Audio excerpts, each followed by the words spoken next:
vamos direto então para a nossa mensagem, porque a mensagem hoje tem a ver justamente com esse momento da ceia do Senhor. Se você tem a sua Bíblia aí, abra em João capítulo 13, onde nós vamos pegar o texto que fala exatamente desse momento da ceia. João capítulo 13, no finalzinho desse texto. E nós vamos entrar também no capítulo 14, até o versículo 6 que você conhece, tá bom? Lembra que o que nós estamos lendo aqui é justamente aquele momento em que o Senhor Jesus junta os seus apóstolos e participa da Páscoa com eles, e no meio dessa comemoração ele faz a ceia do Senhor com eles e faz um anúncio muito importante que ia mudar todo o restante da vida daqueles apóstolos. E a gente vai ver o anúncio que ele vai dar nesse momento. Antes disso, vamos orar, agradecer ao Senhor pela mensagem dele, pedindo que ela entre realmente nos nossos corações, tá?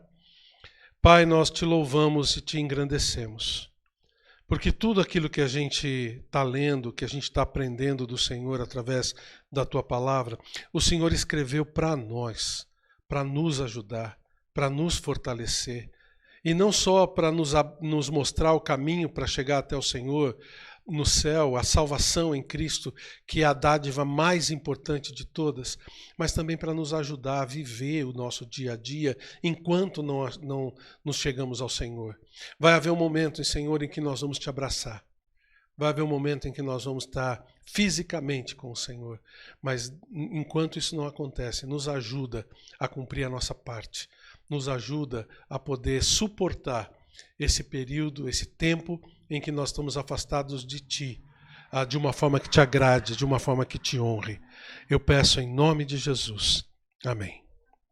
E é sobre isso que eu quero chamar a sua atenção hoje. A importância da presença física do Senhor Jesus Cristo. E nós vamos conversar sobre isso daqui um pouquinho. Vamos ler esse texto de João capítulo 13, começando no versículo 31. Se você aí não tem a sua Bíblia aí à mão, o Humberto está colocando para a gente já o texto ali, tá bom? Começando no versículo 31, ele diz o seguinte: Quando ele saiu, disse Jesus: Agora foi glorificado o Filho do Homem, e Deus foi glorificado nele. Se Deus foi glorificado nele, também Deus o glorificará nele mesmo, e glorificá-lo-á imediatamente. Filhinhos, ainda por um pouco estou convosco. Buscar-me-eis, e o que eu disse aos judeus também vos digo, agora vos digo a vós outros: para onde eu vou, vós não podeis ir. Novo mandamento vos dou, que vos ameis uns aos outros. Nisso conhecerão todos que sois meus discípulos, se tiverdes amor uns aos outros. Perguntou-lhe Simão Pedro: Senhor, para onde vais? Respondeu Jesus: para onde eu vou, não me podes seguir agora. Mais tarde, porém, me seguirás. Replicou-lhe Pedro: Senhor, por que não posso seguir-te agora? Por ti darei a própria vida. Respondeu Jesus: darás a vida por mim? Em verdade te digo, que jamais cantará o galo antes que me negues 3 vezes. Não se turbe o vosso coração. Credes em Deus? Crede também em mim. Na casa de meu pai há muitas moradas. Se não fosse assim, eu vou teria dito, pois vou preparar-vos lugar. E quando eu for e vos preparar lugar, voltarei e vos receberei para mim mesmo, para que onde eu estou estejais vós também. E vós sabeis o caminho para onde eu vou. Disse-lhe Tomé: Senhor, não sabemos para onde vais, como saber o caminho? Respondeu-lhe Jesus: Eu sou o caminho e a verdade e a vida. Ninguém vem ao Pai senão por mim.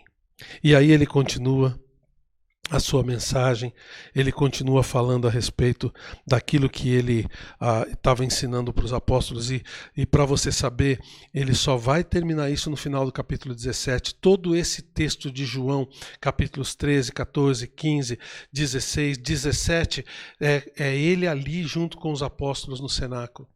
Então, ele está num momento com os apóstolos em que ele faz um anúncio muito importante nessa última ceia. A gente nota no versículo 31 que Judas saiu. Ele fala, quando ele saiu, Jesus disse, e esse ele aqui é o versículo 29, e você vê que era Judas. Judas sai, e você sabe para que Judas saiu nesse momento. Ele foi então entregar Jesus para que ele pudesse ser então dali a pouco preso e entregue às autoridades judaicas. E no dia seguinte o que ia acontecer com ele? Crucificação. Você conhece bem a história. E quando Judas sai, Jesus faz um anúncio muito importante para os apóstolos. No versículo 33 ele fala, filhinhos, ainda por um pouco estou convosco, buscar-me-eis, e o que eu disse aos judeus também vos digo, agora vos digo, a vós outros, para onde eu vou, vós não podeis ir. O que ele está dizendo? Que ele ia se separar dos apóstolos. Os apóstolos entenderam que Jesus ia deixá-los. Jesus sabia tudo o que ia acontecer no dia seguinte. Ele já havia falado para os apóstolos várias vezes, mas parece que eles não estavam se atinando. Aí o que acontece? Eles caem em desespero. Notem o desespero aqui dos apóstolos. Por quê? Porque Jesus ia deixá-los. E eles iam ficar sem a presença física do Mestre junto com eles. Você já imaginou o que é isso? Não ter Jesus ali fisicamente para você poder abraçar e beijar? Já imaginou isso? É o que acontece com a gente. Ou você já abraçou e beijou Jesus alguma vez? Apertou a mão dele, pelo menos? Não, aqui a gente é uma coisa que a gente experimenta o tempo todo, mas os apóstolos, eles nunca tinham experimentado ficar distantes dessa forma de Jesus. Tanto é que Pedro vira para ele e fala o quê? Eu vou morrer com o Senhor. Aonde o Senhor for, eu vou atrás. E se for para morrer, eu morro junto. Foi justo aí que Jesus vem para ele e fala que ele iria negá-lo 3 vezes. Tomé, também a mesma coisa. No versículo 5 do capítulo 14, ele disse, Senhor, não sabemos para onde vais, como saber o caminho? Eu quero ir atrás do Senhor. Eu vou atrás, mas me mostra esse caminho. Onde o Senhor for, eu vou junto. Eles estavam desesperados. Filipe, no versículo 8, note, ele fala assim, replicou-lhe Filipe, Senhor, mostra-nos o Pai e isso nos basta. Quer dizer, se nós não vamos ficar com o Senhor, então mostra alguém para a gente ficar. Mostra o Pai para a gente poder ficar com eles. Eles estavam num desespero só. Por quê? Porque a presença de Jesus era uma coisa muito importante, mas muito importante para os apóstolos. Eles não iam mais, daquele momento em diante, conseguir vê-lo, tocá-lo. Para nós, nem tanto, porque a gente não sabe como é. A gente sabe por que você não está sentindo falta da presença física do Senhor? Porque você não sabe como é isso ainda. A gente não tem essa ideia de como são as coisas. Por exemplo, você já experimentou bacaba? Já experimentou bacaba? Seu Jura já experimentou. Seu Jura está me ouvindo aí, né? Meu sogro, paraense. Ele sabe o que é. Suco de bacaba é muito gostoso. Você tem saudade do suco de bacaba? Por que não? Porque você nunca experimentou. Ele tem, viu? Posso te garantir isso. Então, a gente só vai ter saudade ou só vai ficar ansioso querendo alguma coisa que a gente já sabe como é. Essa é a resposta. As minhas filhas brigavam comigo o tempo todo para eu levar o nosso cachorro, que infelizmente já morreu, já faz 1 ano que ela morreu. Ficou 16 anos com a gente, a Lana. Mas elas ficavam falando, mas a gente tem que levar a Lana no parque, para ela passear, para ela andar, para ela correr para todo lado, ela fica presa aqui no quintal. E nós temos um quintal bonzinho, né, para ela poder correr para todo lado. Só que a Lana era terrível, ela corria para todo lado, a gente ia perder ela no parque. E eu nunca fui muito adepto a deixar elas levarem a Lana para o parque. E ela falou, mas coitada dela, ela ia morrer de vontade de estar no parque. Eu falei, mas por quê? Se ela não sabe o que é o parque? Ela nunca foi no parque, então não tem porquê levar o cachorro lá. Ela não vai sentir falta de uma coisa que ela não sabe como é. E para nós é mais ou menos a mesma coisa quando a gente fala de experimentar a presença física do Senhor Jesus Cristo. né? Quando nós formos retirados desse mundo, talvez aí a gente vai experimentar essa presença física dele. Nós não sabemos o que é, mas nós vamos saber.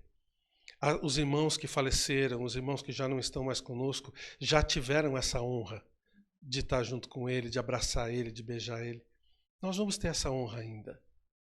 Na sua volta também, talvez nós vamos estar próximos. Talvez vai ser na nossa própria vida que nós vamos ter esse privilégio, sem passar pela morte, de poder encontrar com o Senhor nos ares e ficar para sempre com Ele, né? Inclusive, João, ele fala em 1 João capítulo 3 o seguinte: amados, agora somos filhos de Deus e ainda não se manifestou o que havemos de ser, mas sabemos que quando Ele se manifestar, seremos semelhantes a Ele, pois o veremos como Ele é. Olha só que maravilha a gente poder estar cara a cara com o Senhor Jesus Cristo. Tito chama isso de esperança bendita. Nós vamos ter essa esperança de estarmos juntos com o Senhor, de poder estar com Ele o tempo todo. Não vai ser maravilhoso? Não vai ser uma coisa espetacular para a gente? E olha, eu vou te dar uma ótima notícia, isso vai ser para o resto da eternidade. Vai ser maravilhoso a gente poder estar junto com o Senhor. Mas, enquanto isso não acontece, o que a gente vai fazer? Talvez você poderia chegar para os apóstolos e falar: apóstolos, venham cá, eu vou ensinar para vocês como é que é não ter a presença de Jesus lado a lado com você aqui, e você vai poder fazer essas coisas. E eu tenho certeza que a partir de agora, aqui nesse texto que a gente está aprendendo, o discurso do Senhor Jesus Cristo para eles foi para ensiná-los a poder viver sem a presença física dele. Sem ele estar ali o tempo todo fisicamente com eles. Então, o que os apóstolos precisavam aprender a partir daquele momento é aquilo que a gente precisa aprender para viver o tempo todo, até que a gente se encontre com o Senhor na cruz. Então, o que a gente precisa fazer quando a gente sente falta daquela pessoa que nos dá segurança? Da presença daquela pessoa que nos dá segurança. Sabe? Como se os apóstolos talvez estavam entrando num campo ou num lugar em que eles estavam se sentindo completamente estranhos. Ia ser uma época da vida deles completamente insegura, porque Jesus não ia estar com eles. Mas Jesus vira para eles, vendo o desespero deles, e fala para eles o que no versículo 1 do capítulo 14? Olha aí comigo. Não se turbe o vosso coração.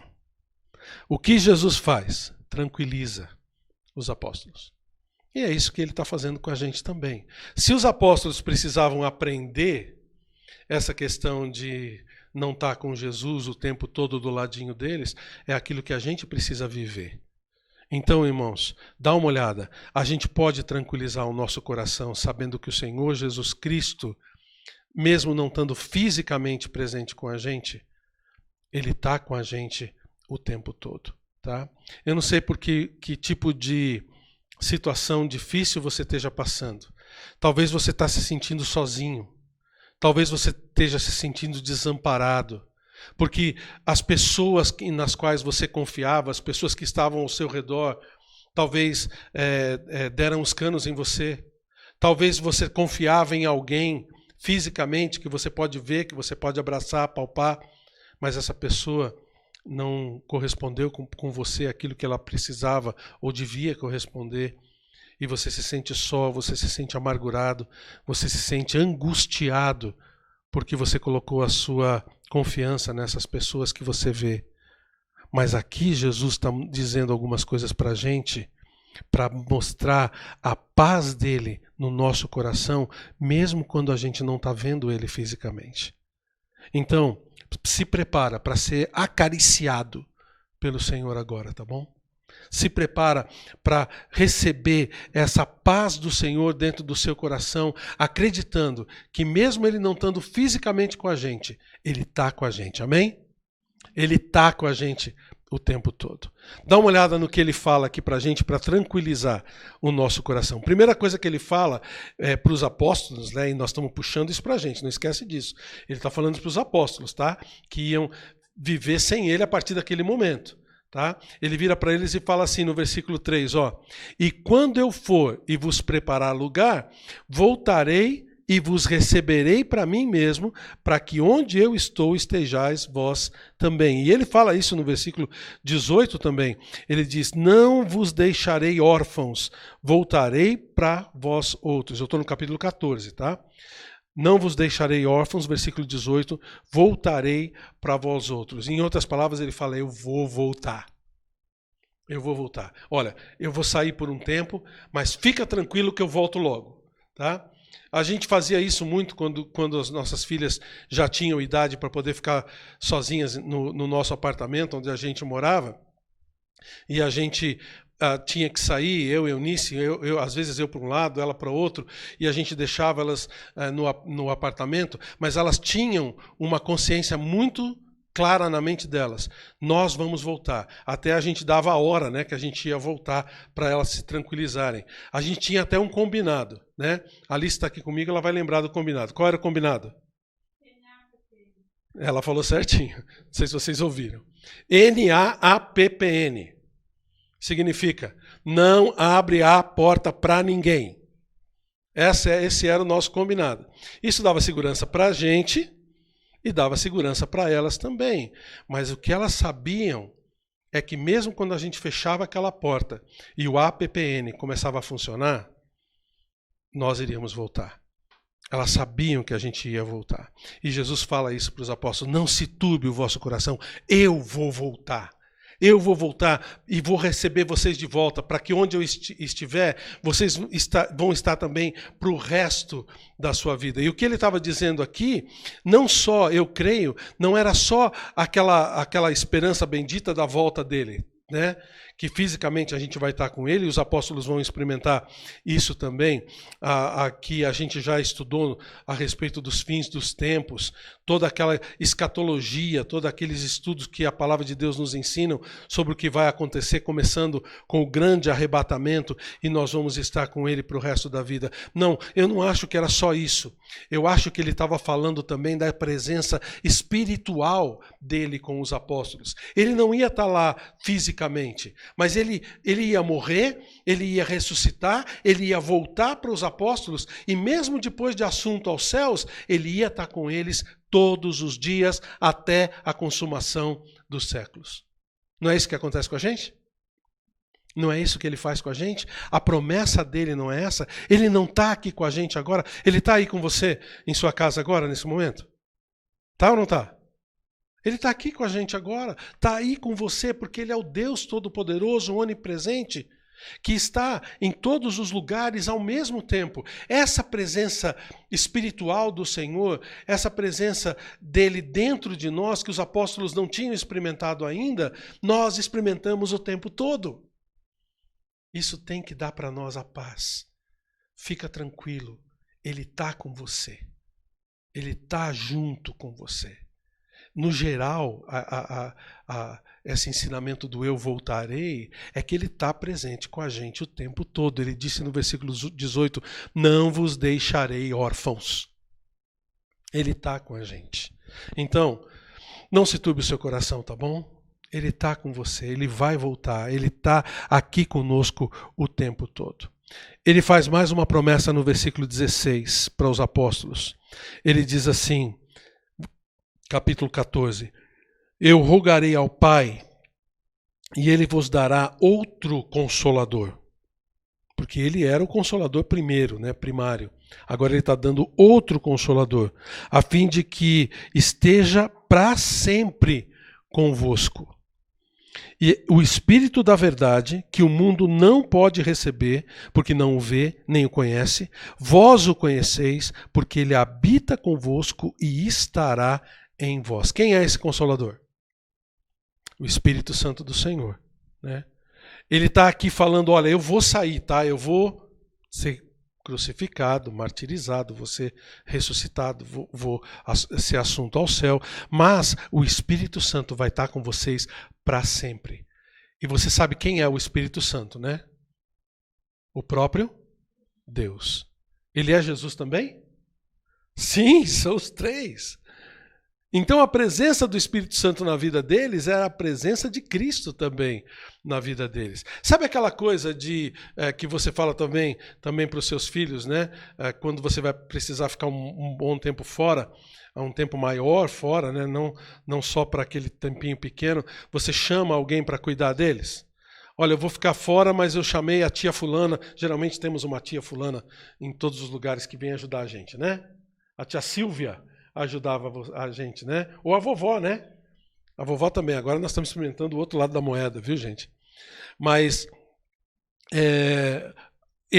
a gente fala assim, olha, eu vou chamar a tia para vir aqui, ou a vovó para vir aqui, para ficar com vocês, enquanto a gente fica fora. Por quê? Porque são pessoas que são confiáveis e que representam os pais da criança, ou aquela pessoa que tem responsabilidade sobre a criança. Então, enquanto aquela pessoa está ali, é como se a presença do pai também estivesse ali.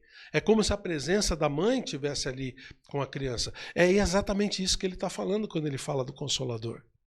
Ele está falando, olha, eu não vou ficar com você o tempo todo, tá? Mas o Consolador vai. O Espírito Santo de Deus vai estar com você o tempo todo. O Espírito da verdade. Lembra quem é a verdade mesmo? Jesus é a verdade. Eu sou o caminho e a verdade e a vida.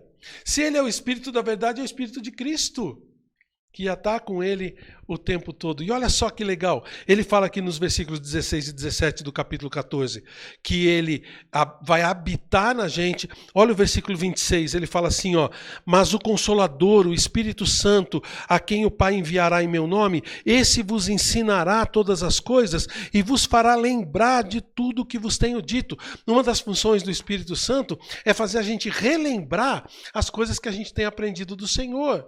Sabe aquela hora em que você vai passar por uma dificuldade ou você tem uma decisão a tomar e alguma coisa acontece na sua mente que vem um versículo das Escrituras ou um ensinamento que você aprendeu de uma mensagem ou alguma coisa para te ajudar de Deus para tomar aquela decisão? Isso chama-se o quê?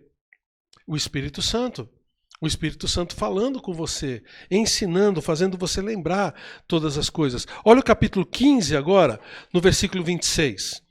Versículo 26 do capítulo 15, diz assim, quando, porém, vier o Consolador, que eu vos enviarei da parte do Pai, o Espírito da verdade, que dele procede, esse dará testemunho de mim. Uma das funções do Espírito Santo é dar testemunho do Senhor. Testemunho de poder, testemunho de salvação. Inclusive, capítulo 16, olha como ele fala do Espírito Santo durante todo o discurso dele. Versículo 7. Capítulo 16, versículo 7.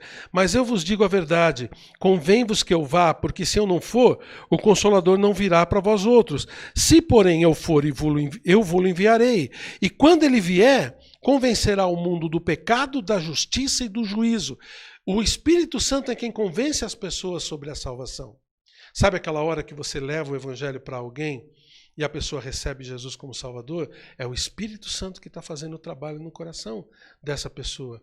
Quando a pessoa não se converte, quando a pessoa não quer saber do Senhor, você chega e fala, Senhor, Espírito Santo, vai lá e continua convencendo ele que a minha parte de falar do Senhor eu já fiz. A função do Espírito Santo é convencer as pessoas. E olha o versículo 14. Capítulo 16 ainda. Ele me glorificará, porque há de receber do que é meu e vô-lo há de anunciar. A função do Espírito Santo é glorificar Cristo nas nossas vidas, na humanidade, diante das pessoas. Gente, nós não estamos sós. Nós não estamos sós. A promessa do Senhor se cumpre dentro de nós. O Espírito Santo de Deus habita dentro da gente. Ele mora aqui para aqueles que já entregaram a sua vida ao Senhor Jesus Cristo. Então Jesus vira para a gente e fala, olha, eu vou voltar. Depois ele fala, fica tranquilo porque vocês não vão ficar sós. E aí em seguida ele começa a dizer, então, enquanto isso, faça a sua parte. Faça a sua parte. Que parte é essa? Volta lá para o capítulo 13, versículo 34. Novo mandamento vos dou, que vos ameis uns aos outros. Assim como eu vos amei, que também vos ameis uns aos outros. Nisso conhecerão todos que sois meus discípulos, se tiverdes amor uns aos outros. Então o que ele está falando aqui é que a gente tem que se amar. A marca do verdadeiro discípulo do Senhor é o amor uns pelos outros. A gente tem que fazer com que esse amor seja evidente nas nossas vidas, amando os outros em vez de ficar amando a si mesmo. Essa é a parte que você tem que fazer. Enquanto você não está fisicamente com o Senhor, você tem que amar as pessoas que Deus colocar ao seu redor. Lembra dos 2 grandes mandamentos? Amar a Deus sobre todas as coisas e o segundo, amar o próximo como a si mesmo. Essa palavra próximo é muito importante. Porque ele não está falando aqui de pessoas que estão lá na Índia ou na China ou em outro lugar. Não, a gente tem que amar essas pessoas também. Mas a prioridade é você amar a pessoa que está mais próxima de você. Quem é o próximo mais próximo de você aí agora? Vê aí quem está sentado do seu lado. Né? Esse é o seu próximo. E se alguma coisa acontecer, se ele derrubar o que ele está na mão, você pode ir lá levantar, pegar para ele. Amar é fazer alguma coisa em prol das pessoas. E quando a gente fizer isso, quando a gente tira o egoísmo da gente e coloca os outros em primeiro lugar, coloca Deus em primeiro lugar, a gente está demonstrando Cristo e fazendo a nossa parte enquanto nós não estamos junto com Ele. Outra coisa que ele fala para a gente fazer aqui é para crer, acreditar nele. Ele fala no capítulo 14, versículo 1, não se turbe o vosso coração. Credes em Deus, crede também em mim. O que ele quer que a gente faça? Acredite nele. Lembra, sem fé é impossível agradar a Deus. Gente, a única coisa que ele pede da gente é que a gente acredite no que ele diz. Olha o versículo 6. Eu sou o caminho e a verdade e a vida. Ninguém vem ao Pai senão por mim.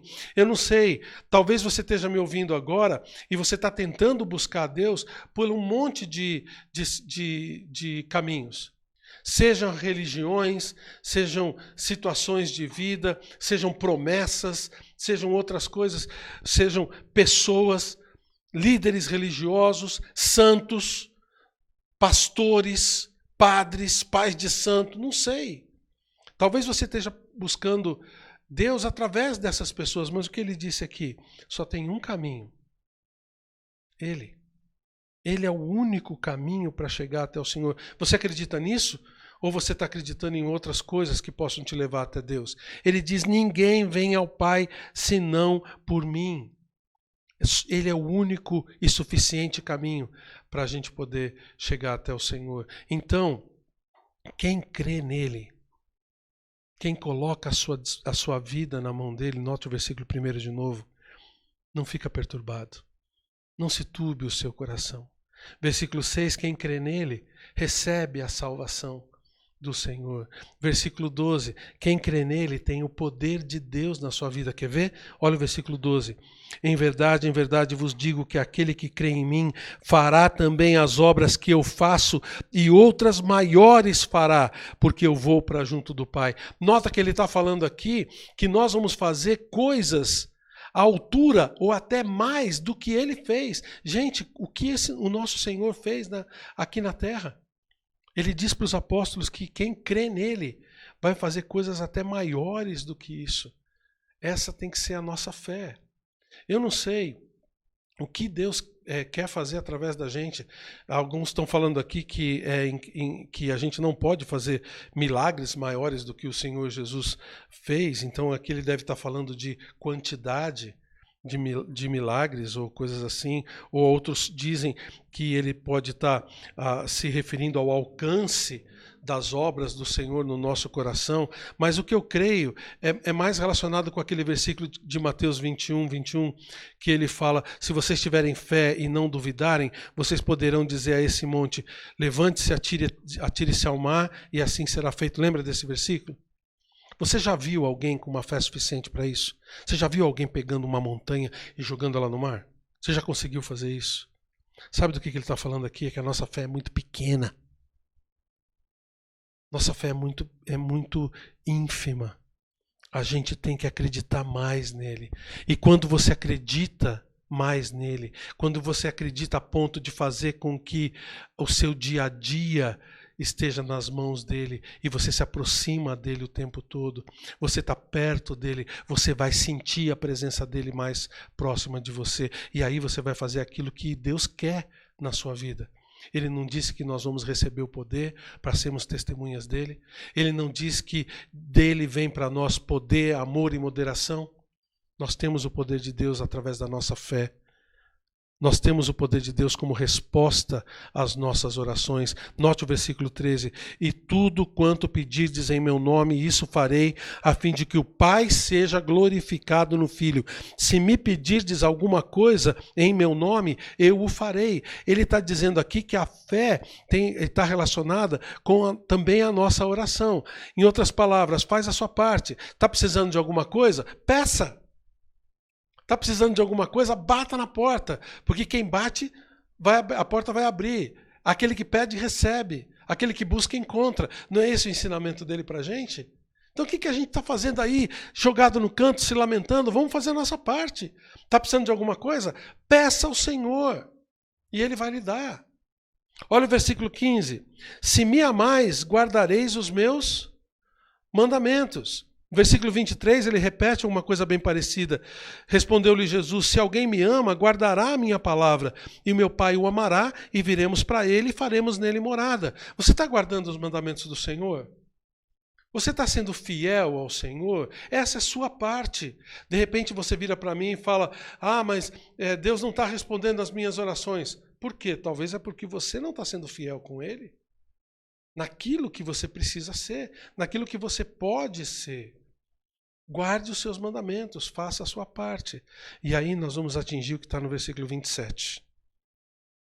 Ele continua o discurso falando assim, deixo-vos o quê? A paz. A minha paz vos dou. Não vou lá dou como o mundo dá. Gente, aí por fora tem muitas ofertas de paz. Há livros de autoajuda, tem terapias, tem pessoas que estão oferecendo um monte de caminhos para você ficar em paz em várias áreas da sua vida. Jesus vira para você e fala, não estou falando nada disso. Eu estou falando da minha paz. Sabe aquela paz que você tem? Espero que você já tenha experimentado isso. Sabe aquela paz que você tem, mesmo quando os problemas ainda estão aí? Sabe, a solução do problema não veio. Aquela resposta de oração ainda Deus não deu. Mas a paz dele está no seu coração. Você não fica triste, você não fica perturbado, você não fica angustiado, ansioso. Por quê? Porque a paz dele está no seu coração. Você já experimentou isso? Essa é a presença espiritual de Cristo na nossa vida. A presença do Senhor na nossa vida nos traz paz. Ele fala para os apóstolos, olha, eu vou deixar vocês, fisicamente, tá? Eu vou deixar vocês, mas eu vou deixar com vocês a minha paz. Gente, o que a gente quer mais? Que maravilha! Mesmo a gente não podendo abraçar o Senhor e fisicamente estar com Ele, nós ainda vamos fazer isso? Nós podemos ter as nossas vidas completamente tranquilas, porque a gente acredita naquilo que Ele faz para nós. Acredita naquilo que Ele fala para a gente. Aqui na ceia, Ele estava preparando os apóstolos para deixá-los.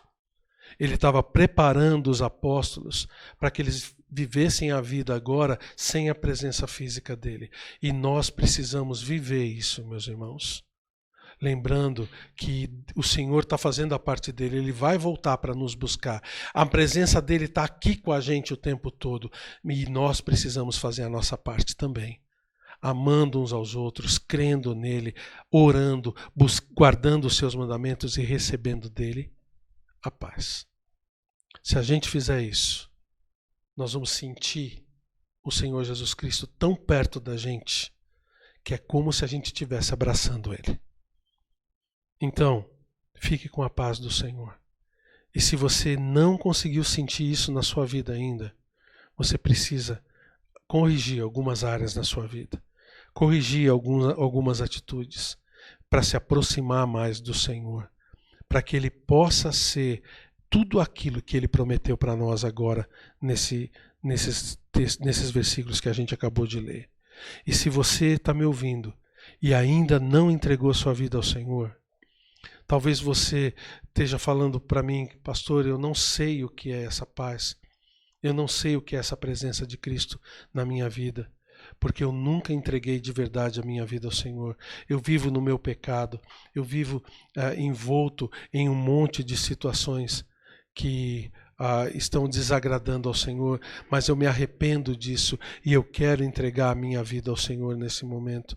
Você pode tranquilamente aí ajoelhar onde você está e pedir para o Senhor entrar no seu coração, pedir para que Ele faça esse milagre na sua vida, pedir para que Ele lhe dê a paz. E sabe o que vai acontecer?